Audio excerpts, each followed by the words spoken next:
It is session number 6 of the Kojima Productions Report. Mr. Ken Imaizumi, producer of MGS4, and myself, Ryan Payton, we're here to do yet another edition of the report. And on the docket for today, we're going to be answering some fan mail, and we're going to be playing the second half of the interview that we took with Miss Muranaka. Thank you so much for tuning in, and thank you so much for your comments. And we're very excited and very pleased to be reading all these really cool comments from users, aren't we, Ken? May I talk? You can talk. Oh, okay. Hi. Hi, Ken. How are you? Good to see you. Good to see you again. And you look tired. Yeah, just a little. Mm-hmm. Yeah. Is MGS4 development getting on you? Yeah, well, we have to figure out lots of stuff, like the new technology stuff. Right. Yeah. Anyway. It's looking good. Yeah. So far. Well, that leads into a question that came in from a user, so let's get right into the mailbox. Okay. All right. This is from a user named Fuzzy Squash. Fuzzy Squash. Great name. Great name. And great question. He says, Ryan, can you give us an update on how MGS4 production is coming along on your next radio report? Thanks. Thank you. Thank you, Fuzzy Squash. Yeah, that's a good question. Well, can we help him out? Can we reveal a little bit about MGS4 production? Sure. Yes, no problem. Well, yeah, we have a lot of secret stuff, right? And we can't tell you the whole thing, but maybe we can share some like latest news. Right. Well, we got permission. Permission, yes, permission from Mr. Hideo Kojima. Right, and we got it late last night. You called me about what time was that? Midnight. Yeah. And you said, Ryan, Good news. Mm-hmm. We can let out a few more bits of information about the production of the game. Yeah, because lots of people wrote feedback, and they're like, why are you guys talking about pizza all the time, drink and stuff? We wanted to hear about more Metal Gear stuff. So we can talk about a little bit about the MGS4 production in particular. What are we going to talk about this week? Okay. We're going to have a motion capture session pretty soon. Mm-hmm. And, we're going to be really, really busy. So is that starting next week, right? Yeah, starting next week. Great. But you're not going to be there to oversee it. Yeah, in some reason, we have to go to business trip. Yeah, research trip. Where are we going? We're going... Shoot, where were we going? I guess you could say someplace between South Africa and, I don't know, maybe Norway? That's too big. That sounds like, from South Pole to North Pole. That's a sound. Well, there's some room for maneuver. Yeah. I don't want to reveal exactly where we're going. Yeah. Because it's going to spoil some things. Well, yeah, but, we're going to go somewhere, somewhere secret. But we're going to go there and then take a lot of pictures and we're going to research lots of stuff. And then those, stuff will be in the game. Right. Mr. Tojin's going to go there. Our music master, sound director. Sound guy, yeah. He's going to be there recording sounds from the street and just from that area. It's going to be awesome. It's going to go into the game. Yeah, it's going to be cool. We're actually going to be sharing a hotel room. Oh, really? Mr. Kojima and I. Be careful, okay? Be careful of this guy. Whoa, look out. Ryan, be careful. I'm going to be careful of him. Yeah. So, motion capture is next week. And is it all set up?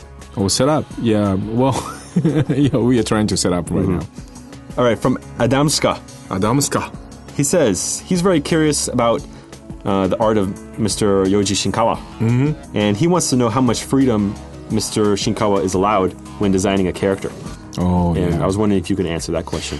Okay, well, maybe the best way is to just bring Yoji here, but, he's too busy right now. Right. And that's maybe, good question. Because I was wondering the same kind of question too. That I found out lots of stuff, cool stuff. Like Hideo gives some kind of concept, details, and what kind of guy or male, female, hairstyle and faces like that. The big muscle or the skinny or some details. Okay. To Yoji, and then plus concept. This guy is blah blah blah blah. Right, he's a boss character. Right. And maybe sometimes he gives like this character's personality and stuff. Then Yoji then start to draw some like a concept art. One day, I was really surprised because we have a meeting like every Friday. Okay.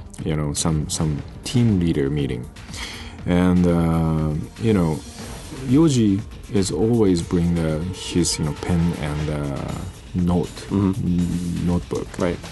And he heard some kind of keyword or like a concept kind of keyword, and he started to draw something. So while people are talking about the problems in the team, he hears something. He hears something, and he gets got inspiration. Inspiration, and he started to draw something. Oh, that's so he didn't listen. He's not obviously, yeah. He's not. But it's still Anyway. he's drawing inspiration, which is right, great. right. So that was very interesting, And so he has a lot of freedom, though. I mean, Mr. Kojima gives him a space to work within, and then Mr. Shinkawa just goes and kind of draws his own inspiration as well. Right. And So maybe someday we should bring the Yoji here. that would be really fun. Listen to or maybe watch. Watch him draw, How he draw. and then give a play-by-play. Yeah. Right now, he's making the face of this new character. Speaking of characters, Yeah. you're the producer, so you probably have seen some kind of concept art of Meryl. No. Yeah. And this is what I want to know. You don't have to tell the listeners. It's okay. Just between me and you. Okay. So is she gonna be hot this time? Yeah. You think so? Yeah. She's hot. Good. Okay. All right. Next question. Why? Well, I don't know. I thought she's not that hot in MGS1. She looks like the Wendy's. The Wendy's girl. Not very attractive. Okay. Well, sounds like you're sick. Some Japanese people fall in love with 2D characters. I don't fall in love with 2D characters. No, I fall in love 3D. with 3D characters. Same thing. Okay. All right. So let's wrap up the mailbox for this session and get into the second part Okay. of the Miss Muranaka interview. And to kind of lead into this interview, I asked her a question about how it was to record the theme song for MGS1, and where she hires a singer who can sing in Gaelic, and she talks about her whole adventure in Ireland. So let's start off with the second part of the interview. Thank you so much for joining me, Ken. Oh, you're welcome. And we'll see you next week, back from the research trip, Oh, that's in right. the session number 7 of the Kojima 7. Productions Report. And keep those questions coming in. And thanks so much for listening, and let's go into the Muranaka interview, part 2.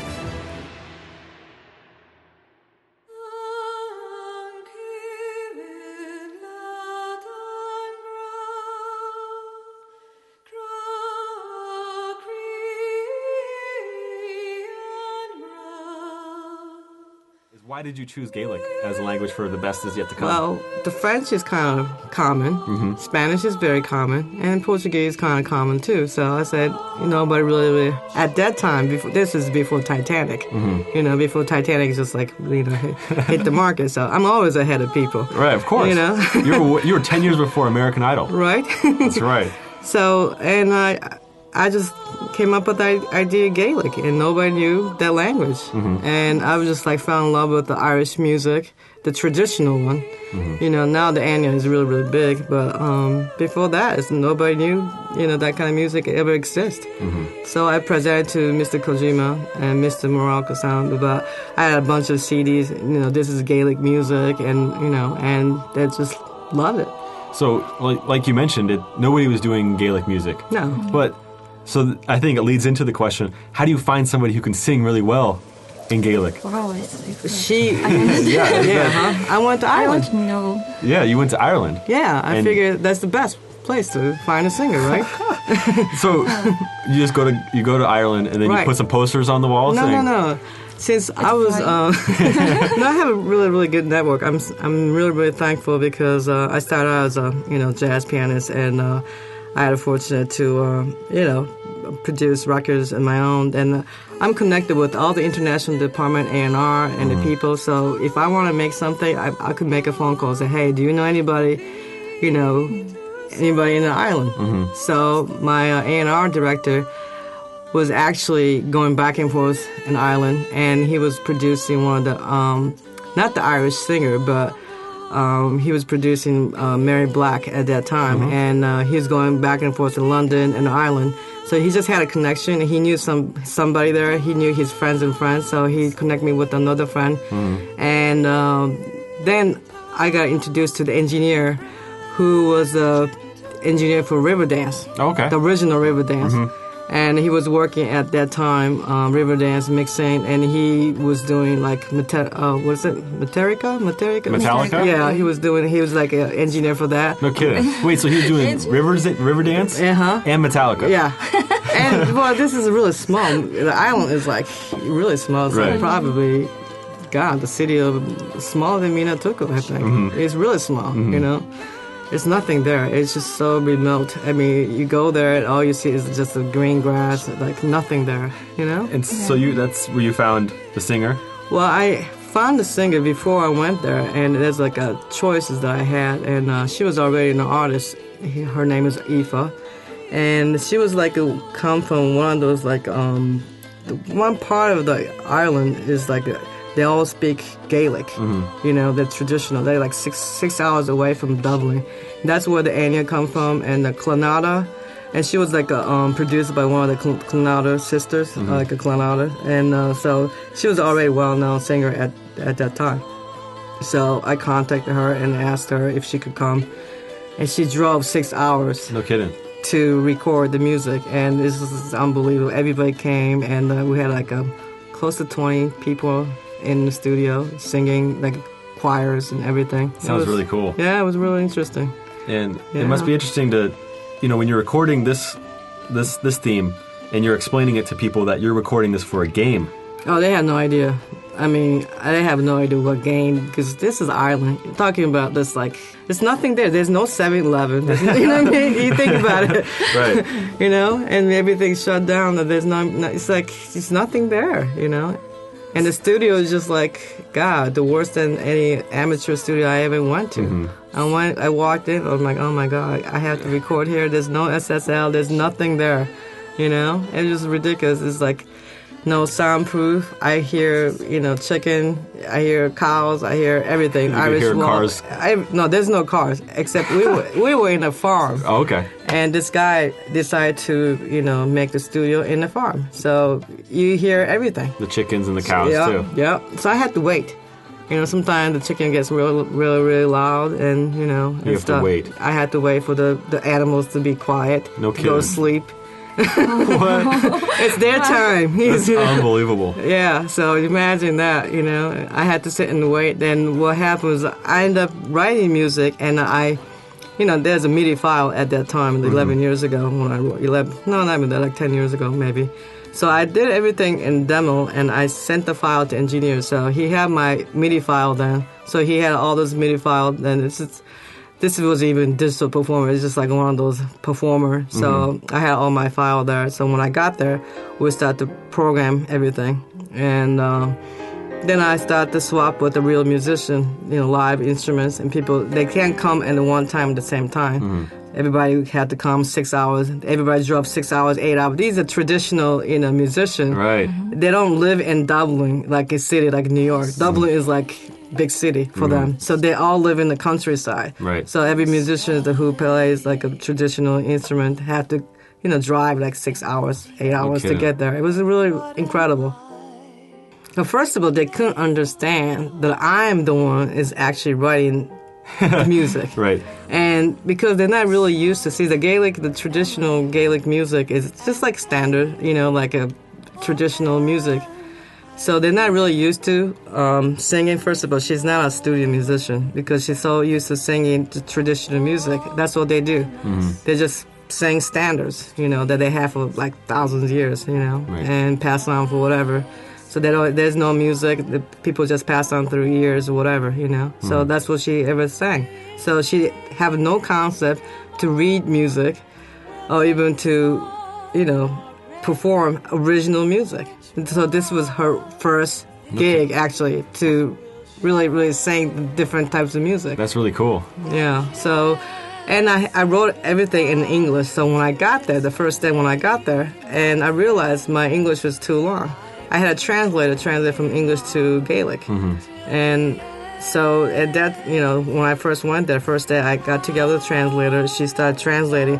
Then she said, well, this is too long. We had to cut it, So then I found out her key was totally different than the key that I wrote.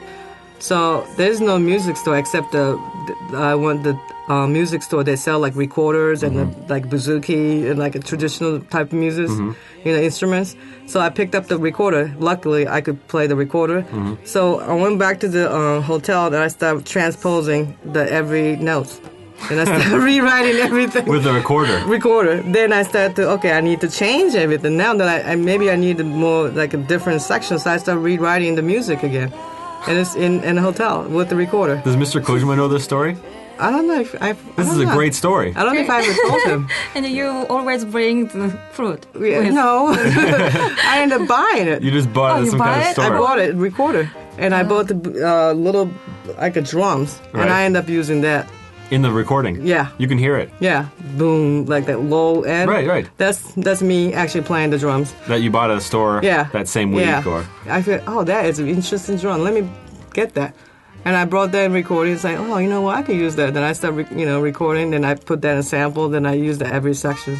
That's so cool. Yeah. Really? So you have that ethnic feel. Definitely. Yeah. Definitely. And all those guys who's playing the sessions actually play for the river dance. Oh, they were playing in the same... Yeah, the music for the river dance. And also the choirs. The guy who arranged the choir arrangement for me was the conductor for river dance and arranged for the river dance. Well, do you have any other future plans to compose songs in exotic languages? That's a question from one of our listeners. I think I want to do like Portuguese. Portuguese? Yeah, like Brazilian music. Yeah. That's a good idea. Yeah. I think the language is fascinating, And it's just so romantic, So you're not finished in recording songs in different languages then? No, there's so many. Oh my God, you know how many languages out there that we don't even know, right? Exactly. God, it's just amazing, It's the language that I'm talking about is just like a mainstream, It's not even like other things that we don't even know. Yeah. So if you try to make the music for another language, so are you going to try to find someone who can translate or making the lyrics? Or? Yeah. No, I like to write my own words. Oh. Yeah, because I think, that's important. Yeah. Then I find a translator to translate. Yeah. And sometimes it doesn't work. Always accent the sentence. Well, actually, it's when you translate, especially Japanese and English, that's kind of easy, but it's still like Japanese music is so different than American music. So, and I had a project that they wanted me to translate Japanese into English. So that was kind of difficult, or vice versa, Well, I don't know, maybe vice versa would be easier because in Japan they accept a lot of music in English. Right. They throw in so many English phrases. Right. Yeah. Just to kind of go into your background a little bit, is that you studied abroad in Chicago. Right. And what was that like as a Tokyo native? It's cold. That's all I can say. It's cold there. Yeah. I went there when I was 11 years old because my father got transferred to Chicago. And I had no idea how cold it was until I went there. I mean, it's just ridiculous. It's so cold. And now, because we didn't know better, now I'm in LA. It's like, wow. I tell my mom, so how come we didn't move? Right. Are we like really stupid? We had no idea. How long were you in Chicago? In Chicago for? Oh, God, 14 years. No kidding. Yeah, that's crazy. Well, do you have fond memories of the city? Yeah, I love Chicago. Yeah, a lot of music, a lot of musicians, a lot of good food, and it's always good music there. Did Chicago did it influence your music at all? Yeah, blues, jazz. If it wasn't for Chicago, I don't think I have a job actually. Because I started playing professional when I was 16, and that is the only thing. Actually, the jazz musician was the only thing that really embraced me. And I went to this one of those school, really. I don't know. Nobody was there. I was the only Japanese going to school. out of 3,600 people. Wow. And it's like nobody's there. It's like, it's a long time ago. Sure. So it's like I was the only one going there, so it's a lot of prejudice, and I used to get stoned. I swear to God, people used to call me geisha, Pearl Harbor. It's nothing to do with me. What? Nagasaki, Right. Come on. Yeah, give me a break. But kids could be real cruel. At that time, it's just like a lot of stuff happening, and I went to one of those schools that Hillary Clinton went, like a long time ago. So you could imagine it's like a prep school, and a lot of people want to become professional, like doctors, engineers, lawyers, whatever. And I told my teacher I wanted to be a musician, and they look at me like I was stupid and crazy. Like you're crazy. Yeah, it's like, what? Then out of all, I wanted to be a jazz musician. And they're like, what? Are you kidding? So, and all my teachers like, wow. It's like, why would she want to be a jazz musician? They couldn't figure it out, Well, just kind of want to wrap up this session. Okay. And thank you so much for joining. Thank you. Thank you. And on this very special edition, kind of a music theme of the Kojima Productions Report.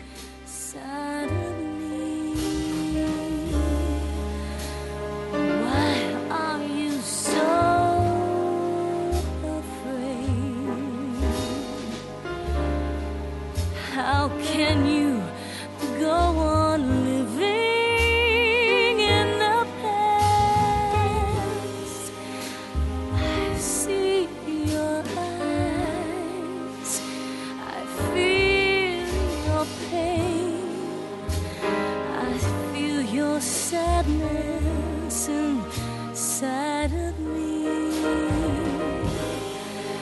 Open your heart, smile for me. You're not the only one afraid to fall in love. Dance with me again and walk this way. Don't be afraid to love again. Can we start all over?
can you say goodbye when we haven't even had a chance?